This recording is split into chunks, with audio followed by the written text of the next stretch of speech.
tema do dia desta segunda-feira, 23 de dezembro. Estamos aqui com o nosso jornalista Diogo Matos para analisar um bocadinho o que tem sido o passado mais recente do Sporting, mas também de João Pereira.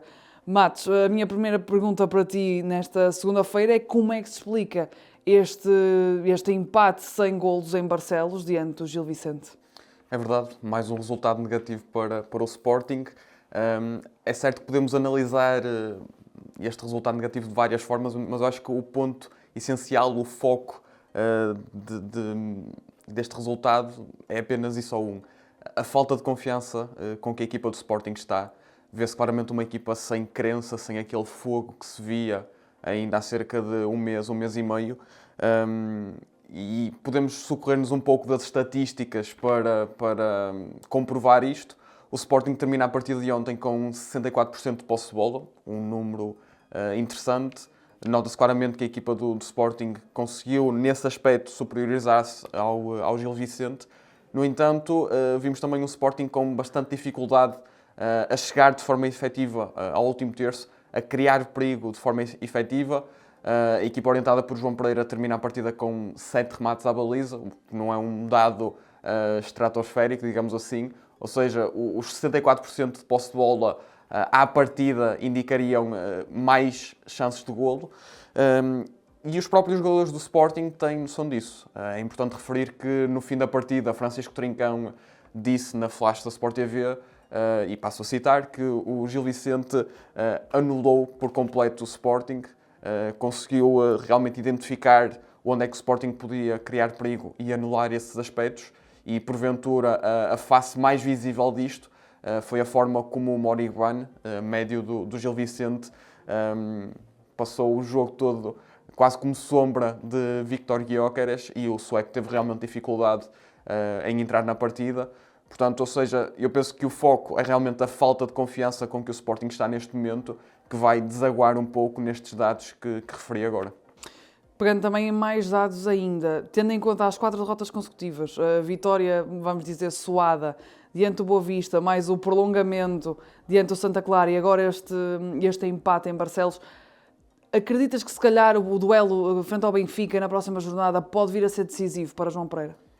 Eu digo que sim, mas com algumas ressalvas. Acho que é importante desconstruirmos esta resposta. Para começar, é importante referir que o Sporting pode virar o ano em qualquer posição do pódio. Ou seja, isto mostra realmente de forma bastante direta o quão equilibrado está neste momento a luta entre Sporting, Benfica e Futebol Clube do Porto. Para começar, o Benfica só joga mais logo, isto em comparação com o momento em que estamos a gravar. Portanto, há a possibilidade de o Sporting ser já ultrapassado pelo Benfica nesta jornada e, de forma natural, chegar a um derby atrás do grande rival tem sempre algum peso. Por mais que os treinadores tentem desvalorizar muitas vezes esse aspecto, ainda para mais neste momento atual do Sporting, em que a equipa mentalmente nota-se que não está bem, defrontar o Benfica estando atrás do rival pode ter algum peso. Depois, para além disso, o Futebol Clube do Porto joga antes do Sporting e do Benfica na próxima jornada, pelo que o Sporting pode realmente entrar nesse jogo na terceira posição. Tudo isto vai ao encontro do que eu disse no início. Este jogo, sim, pode ser decisivo para João Pereira, mas eu acho que tem muito a ver com a forma como a partida se desenrolar. Imaginemos que acontece um pouco aquilo que aconteceu ao Vítor Bruno no jogo entre o Benfica e o Futebol Clube do Porto, e o Sporting é goleado contra o Benfica agora nesta próxima jornada. Parece-me, de forma sincera, que a margem de manobra de João Pereira aí fica praticamente nula e que Frederico Varandas, apesar de ter falado recentemente sobre a situação do treinador, fica sem grande margem e é obrigado a fazer uma mudança. Se mesmo que perca, mas se houver algum equilíbrio, se a equipa realmente conseguir melhorar os seus índices, conseguir mostrar um bocadinho aquilo que já mostrou nesta temporada, aí sim penso que Frederico Varandas ficará mais fiel às suas palavras e poderá continuar com João Pereira, tentar levar avante este projeto, por muito mal que ele tenha começado nestes primeiros jogos.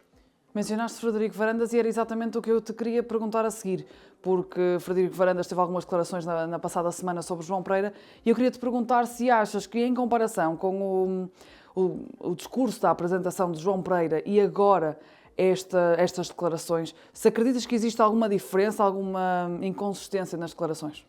Não digo inconsistência, mas eu penso que Frederico Varandas está claramente a ser vítima da sua própria excessiva confiança. Passo a explicar. É inegável que a experiência Ruben Amorim correu tremendamente bem. E eu acredito que poucos eram os sportinguistas que esperavam que Ruben Amorim conseguisse os resultados que conseguiu, que conseguisse unir o clube da forma como o fez. Criou realmente ali uma dinâmica bastante interessante neste Sporting.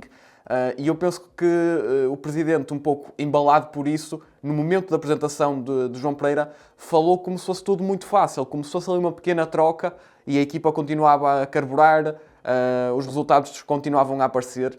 É certo que poderia acontecer, mas também, como se viu, poderia não acontecer. E eu digo que Frederico Varandas está a ser vítima da sua excessiva confiança precisamente por isso.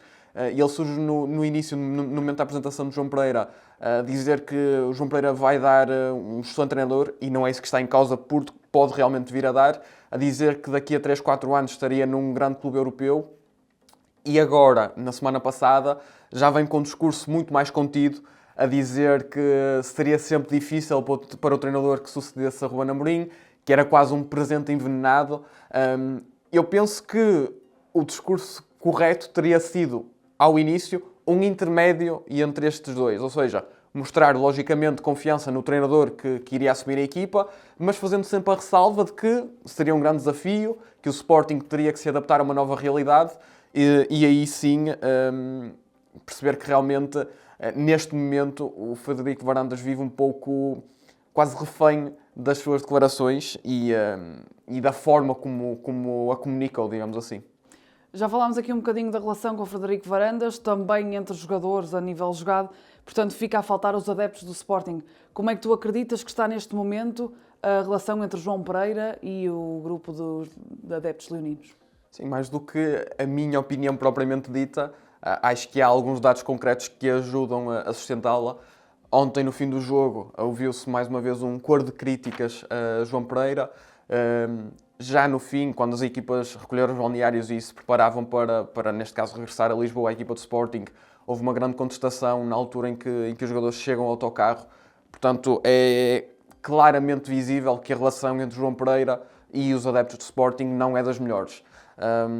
Já estamos no futebol há alguns anos, sabemos como é que isto funciona. Se o Sporting entrar agora numa dinâmica de 5 ou 6 vitórias consecutivas, a situação altera-se, mas neste momento não é claramente a melhor. E há aqui um dado que eu considero importante. É inegável que João Pereira não tem a capacidade de oratória de Ruben Amorim. Era um dos grandes pontos a favor do antigo treinador do Sporting. Conseguiu unir bastante os adeptos através das palavras, nas conferências. Tinha sempre um tom bastante quase amigável. Era realmente visto como o líder da equipa, o líder do clube. E João Pereira, isto é uma especificidade de cada pessoa até, não tem essa capacidade. No momento em que a equipa não está bem do ponto de vista desportivo, isto logicamente também não joga a favor do treinador.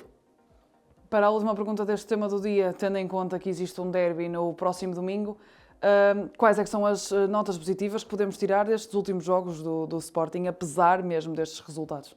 Sim, eu acho que o ponto essencial nesta questão das notas positivas, isto tendo em conta que o Sporting não está claramente numa boa fase, tem a ver com um jogador em específico, que ainda ontem gostei bastante de o ver. Falo de João Simões. Tem logicamente que foi lançado um pouco às feras, sem contar, com apenas 17 anos, muito devido às lesões que assolam o plantel do Sporting. Neste momento não há Morita, não há Daniel Bragança, não há Pote, que também podia jogar no duplo pivô de meio campo, e o internacional jovem por Portugal foi obrigado a jogar. Tem correspondido, é um jogador com personalidade e isso viu-se ontem na maneira como tentou interagir com os adeptos, pedir apoio, a festejar depois de um corte. São pequenas coisas que só por si não fazem um jogador, mas que ajudam. Transmitem confiança ao próprio jogador, transmitem confiança aos adeptos, aos colegas, e realmente penso que João Simões é um dos grandes pontos positivos nesta nova fase do Sporting. No reverso da medalha, eu acho que é importante também realçar um aspecto claramente negativo, a questão Marcus Edwards. Parece ter perdido por completo o comboio deste Sporting, já é ultrapassado nas escolhas por jovens como Mauro Couto, por exemplo, e é, posso dizer, uma decepção, de certa forma, ver o potencial que o inglês tem, ver aquilo que já conseguiu produzir e a incapacidade que demonstra neste momento de ser opção, pura e simplesmente. O tema do dia está disponível em todas as plataformas de segunda a sexta-feira e ainda hoje também nas plataformas do 00. Não se esqueçam que vai estar disponível o novo episódio do Ataque Rápido e o tema é Manchester City de Pep Guardiola e o Manchester United de Ruben Amorim.